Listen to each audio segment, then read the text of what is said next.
আমার স্বামী বিদেশ যাওয়ার জন্য কিছু টাকা ধার জন্য আমার ছোট দেবরের বাসায় গেলাম।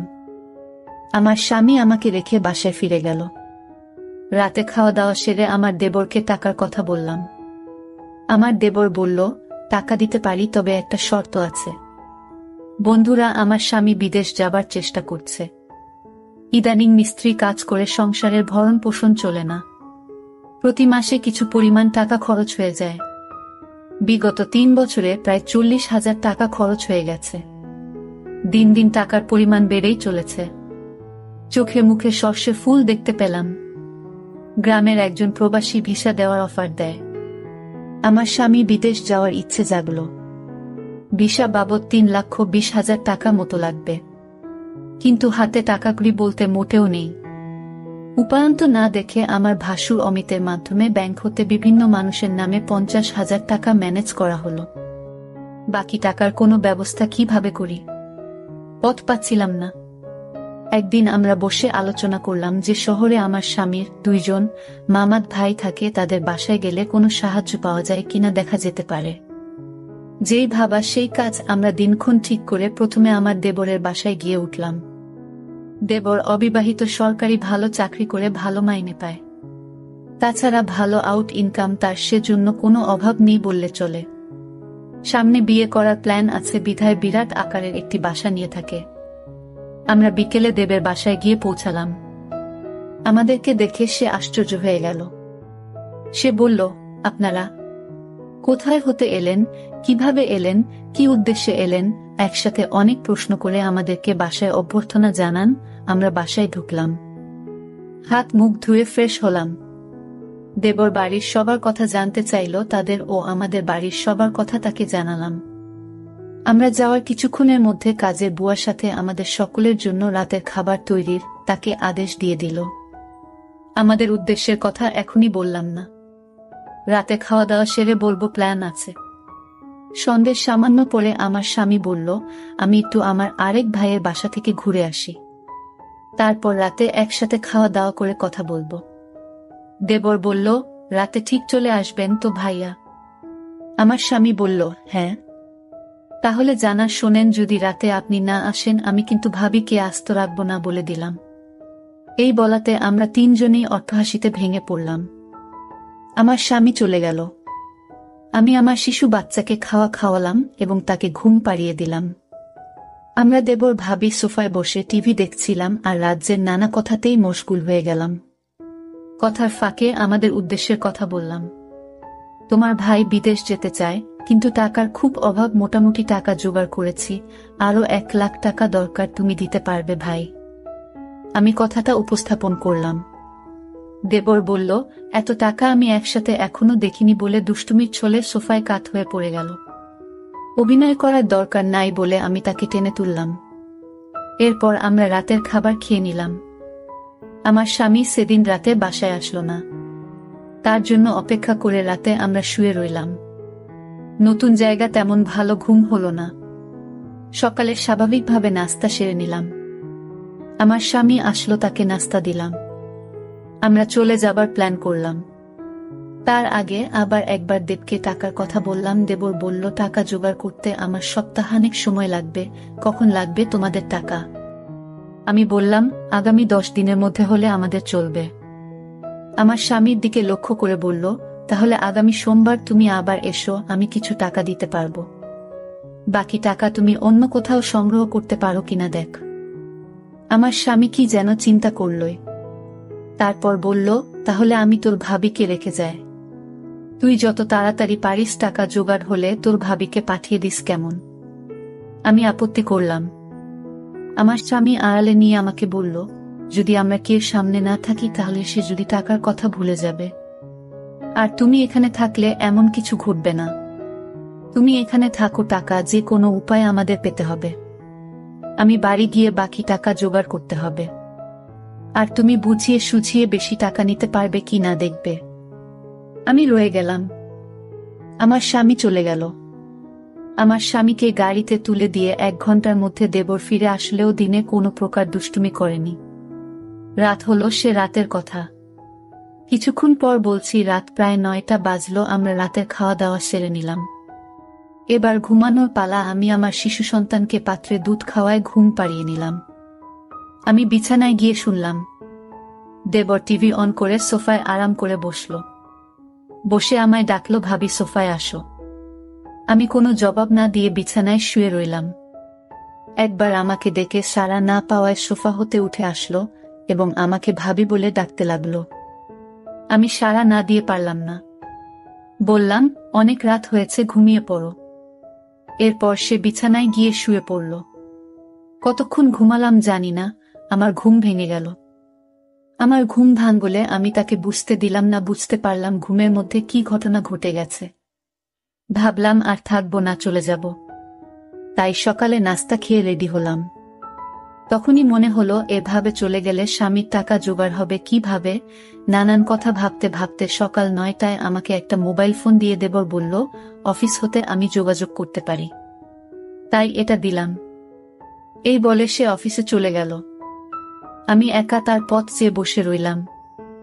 অফিসে চলে যাওয়ার পর আমি সম্পূর্ণ একা বসে বসে টিভি দেখছিলাম। দরজায় কড়া নাড়ল। দরজার পাশে গিয়ে জিজ্ঞেস করলাম কে।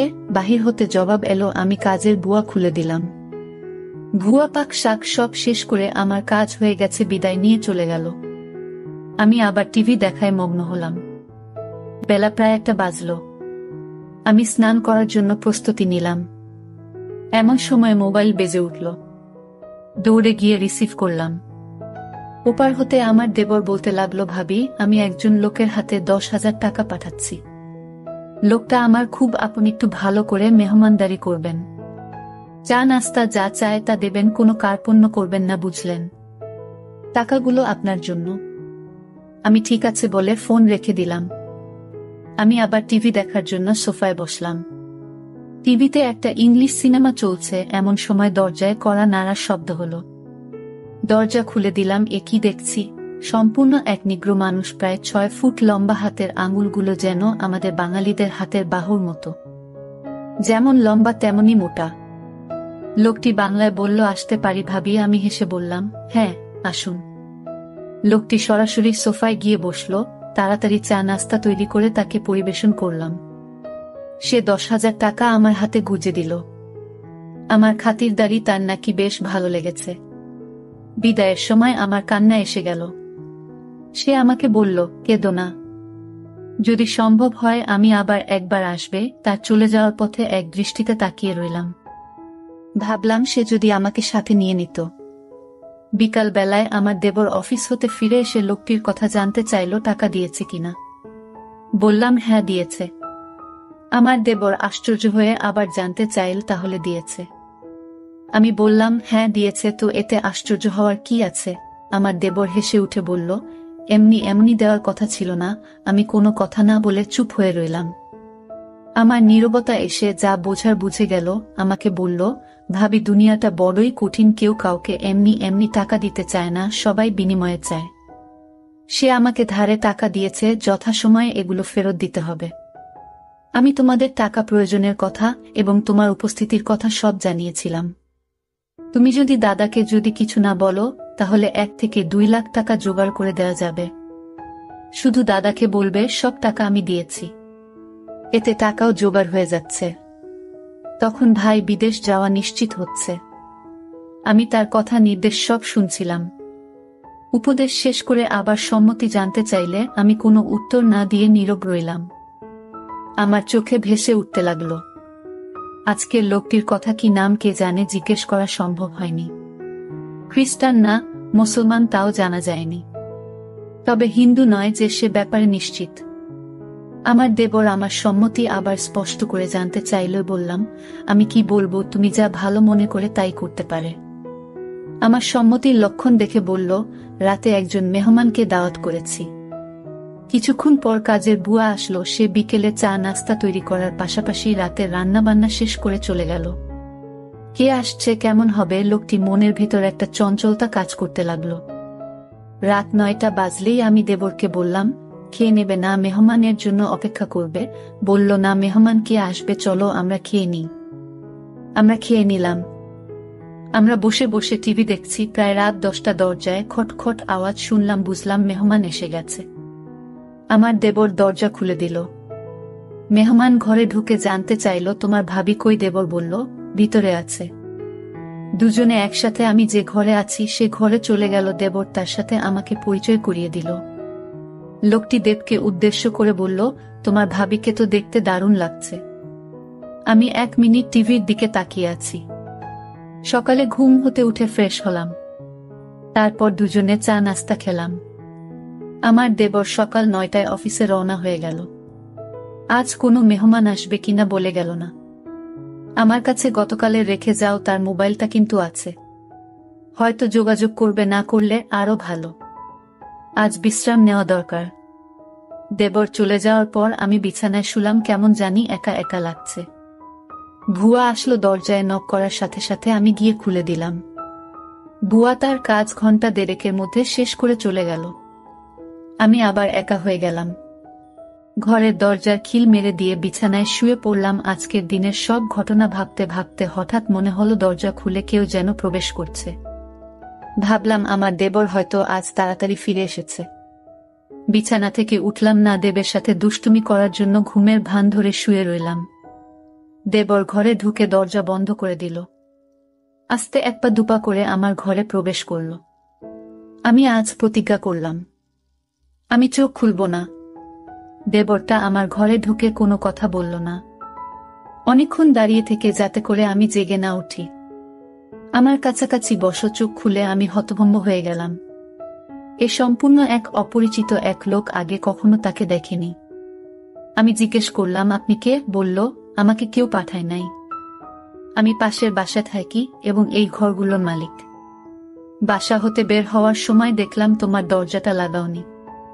আমি ঢুকলাম, ভাবলাম একটু গল্প করে যাই। সে বলল, আমি তোমাদের সমস্যার কথা শুনেছিলাম। কি সমস্যা বলো তো? জবাবে বললাম, আমার স্বামী বিদেশ যাওয়ার জন্য টাকা ধার চাইতে এসেছিলাম। টাকা জোগাড় হয়েছে। তোমার কি সে আপন দেবর? না, আমার স্বামীর গ্রাম্য বাল্যবন্ধু এবং দূর সম্পর্কের চাচাতো ভাই। লোকটি হেসে উঠল, তাই? চিন্তা করো না, আমি তোমাকে সাহায্য করব। আমি এখানে একা থাকি, কেউ নেই। যতদিন থাকো আমি তোমাকে সেলফ করব। আমি এখনই টাকা দিচ্ছি। এই বলে বাসায় গিয়ে টাকা নিয়ে ফিরে আসলো। টাকা দিয়ে বলল, কাউকে বলবে না। মেঘ না চাইতে জল পেলাম। লোকটা বলল, দুপুর বেলায় আমাদের বাসায় এসো, তোমার সাথে গুরুত্বপূর্ণ কথা আছে। দুপুর হতে আরো 3 ঘন্টা বাকি আছে। অপেক্ষা করতে করতে যখন 2টা বাজলো, আমি আস্তে আস্তে 1 পা 2 পা করে বাড়ির মালিকের ঘরের দরজায় গেলাম। দরজায় চোখ রাখলাম, কিছু দেখলাম না। দরজায় আস্তে করে টোকা দিলাম, কারো জবাব পেলাম না। দরজায় হাত দিতেই দরজা খুলে গেল। ভিতরে ঢুকে দেখলাম সে তার রুমে শুয়ে আছে। আমি তার পাশে গিয়ে দাঁড়ালাম। আমায় দেখে খুশিতে হেসে বলল, তুমি এসেছ। লোকটা বলল, তুমি দেখতে আমার বড় মেয়ের মতো। সে দেশের বাইরে থাকে। কয়েক বছর হলো সে বাসায় আসে না। নিজেকে একা একা লাগে। লোকটা বলল, তোমার এখানে আর থাকার দরকার নাই। তোমার যত টাকা লাগে সব আমি দিচ্ছি। দুনিয়াতে এখনো অনেক ভালো মানুষ আছে যারা কোনো বিনিময় চায় না। অনেক দিনের জমানো কথাগুলো তার সাথে শেয়ার করে প্রায় ঘন্টা 2 পর আমি আমার দেবর ঘরে ফিরে এলাম। এভাবে আমার টাকা জোগাড় হয়ে গেলে দেবরকে বললাম, আমি চলে যেতে চাই। দেবর না বলল না। তারপরের দিন সকালে আমায় বাসে তুলে দিলে আমি বাড়ি চলে এলাম। কয়েকদিন পর আমার স্বামী বিদেশ চলে গেল। বন্ধুরা, আজকে বিদায় নিচ্ছি। গল্প ভালো লাগলে একটা লাইক দিয়ে বন্ধুদের সাথে শেয়ার করে দাও। আর এই চ্যানেলটি নতুন দর্শক হয়ে থাকলে চ্যানেলটি সাবস্ক্রাইব করে নিতে ভুলবে না নতুন নতুন গল্প পেতে। দেখা হবে আগামীকালের নতুন ভিডিওতে।